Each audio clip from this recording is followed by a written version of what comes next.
Today I'm going to be talking to you about root rot. Now, one of my favourite plants, the Alocasia zebrina, is showing signs of root rot. Now, the way that you can spot root rot is by looking at their leaves. Now, that's how I knew that there was something wrong with this plant. Now, whether you can see the leaf here, it's got like yellow and brown spots at the ends and on the leaf here, so I knew that there was a problem. So I googled it, because that's the best way to find out what's going on with things, and it suggested root rot. So I pulled the plant out of its pot, and I need to do that very, very carefully, because these Alocasia zebrinas do not like being repotted because they get shock. So I'm going to have to go very, very carefully with this. Now, this plant here, it has got some very healthy roots there, as you can see the white roots, but also it has some brown roots there, which are unfortunately rotten. So I'm going to have to remove those really, really, really carefully to be able to save this plant. If I don't do anything with it, it would sadly die, and it's one of my favourite plants, so I obviously don't want that to happen. So I'm going to try and rescue it. Now, this might not work, but I'd rather give it its best fighting chance. So I'm going to show you what I'm going to do to try and rescue it. Now, first of all, I'm going to I'm going to repot it. So I'm not going to put it in its original pot, because if I was going to do that, I would need to clean it and make sure that I'm not passing on any diseases from the pot that it's already in. But I'm going to put it in a new pot, slightly bigger, so it gives it a little bit more room to move, to grow, but also allow more space for drainage. I'm going to make the media that I'm going to put it in a lot better draining than it already is at the moment. So I'm adding some multi-purpose compost into this.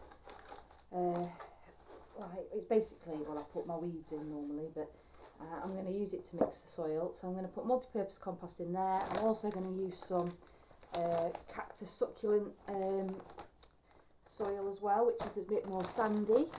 That will help give it a better drainage. So I'm just going to mix a little bit of that in there as well.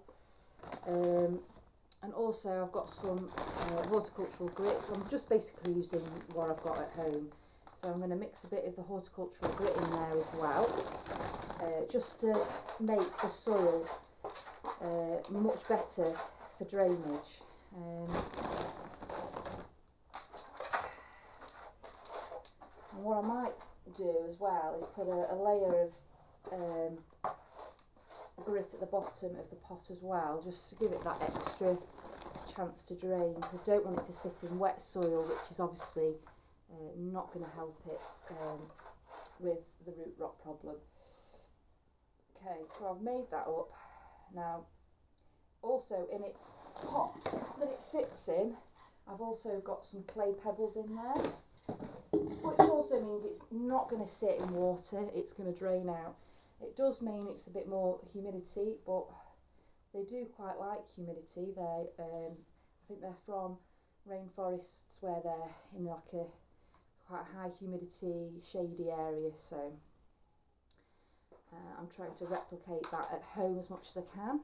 So I've made the media, but first things first, I need to chop away at the rotten roots. Now, I've got my tool that I take to work with me, because I work with houseplants, but I don't want to pass anything on from when I've been at work chopping away at plants in case there's any diseases. So I've got my antibacterial gel, which we've all got at the moment because of COVID. And I'm just going to smear a little bit on the blades to clean them, and I'll do exactly the same again when I've finished, just to make sure that I'm not going to pass on this root rot disease or whatever to any of my other plants. You're supposed to clean them with like a solution of bleach, I think, but I'm pretty sure that this alcoholic gel will help with that. So I'm not going to make you sit and watch me chop away at all the roots for ages, because you're going to be there for a while, but I'll come back to you once I've finished. But when you're cutting the roots, this is the bit I'm most nervous about, because I don't want to kill the plant, but you basically find the root where the healthy bit of the root starts, and you chop at the healthy bit so that you've got rid of all of the rotten root. So I'm going to give that a go and hope I can do a good job of it, so I'll come back to you in a minute. Okay, so I have chopped away all of the dead roots, I think. I had a good look round. All I can see left is the healthy roots, so I think I've got all the dead roots there. So the next thing I'm going to do is to put the soil media that I've made up into the bottom of the pot, because it's got quite big holes. I'm just going to put a little bit of soil there. Now I'm going to put a layer of grit in next, just to give it really good drainage.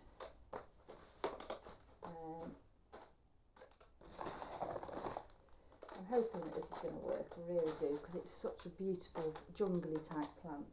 Okay, so now I'm going to put the rest of the soil media that I've made up in the bottom just there, and then I'll see whereabouts the plant sits. Let's just try putting this in a minute just to see if that's high enough.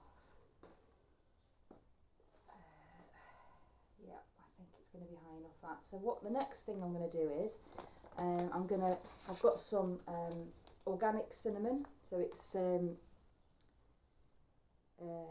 this helps the roots stimulate.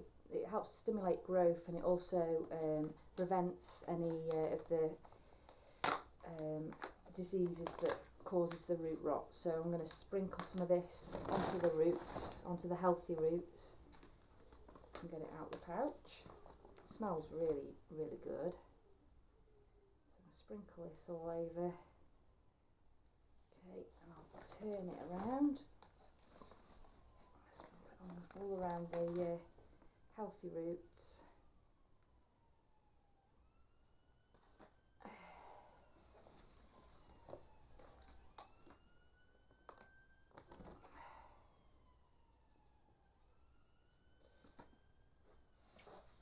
Right, the last little bit.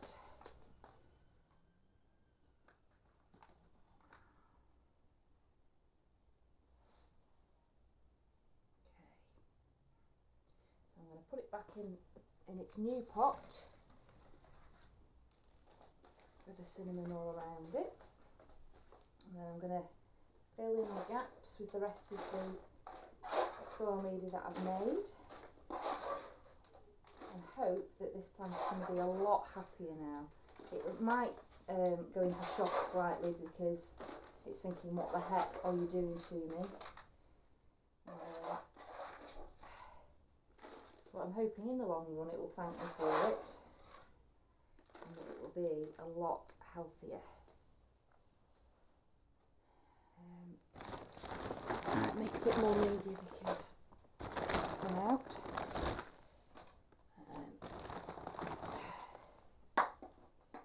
Now this same principle I'm doing should work with other plants that have root rot. Now the reason that this has got root rot is quite a common problem with people that look after houseplants is they over care for their plants. So I've basically given it too much water. Now I'm finding looking after houseplants, it's a massive learning curve. You know, each plant needs different things. You know, some like light, some like slightly shadier places, some like different soils, some like lots of water, some like hardly any at all. And it really is a case of trial and error with a lot of these. I mean, I've moved plants around us to different types of rooms and stuff just to try and get, you know, the balance right for the plants. Right, so now that is in situ now, so I'm going to put it back in its other pot. Right, so now there are leaves that have got the yellowy brown on them, so what I'm going to do, I think, is chop those leaves off. Just put the rest of this soil in, save wasting it.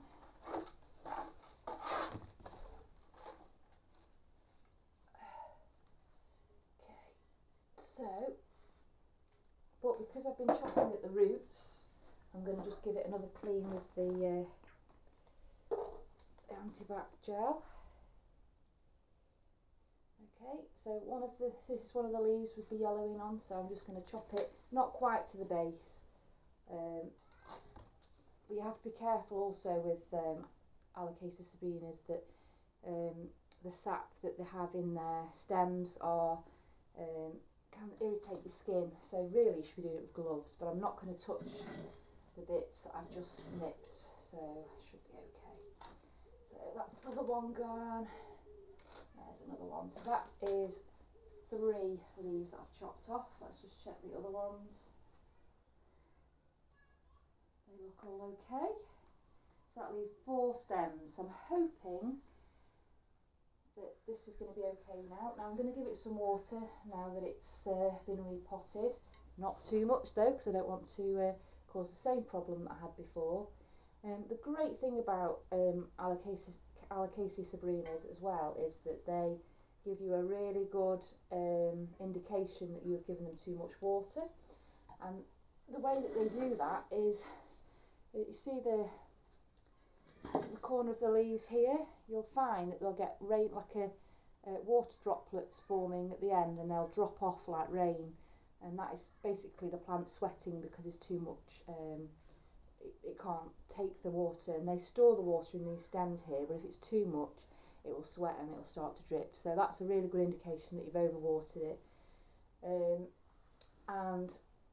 What I used to do was give them a really good soak once a week, or when they were dry, but I believe that they are better with little and often, so that's what I'll do from now on. And I'm living in hope that this will rescue my plant, and if not I will be very sad and cry probably.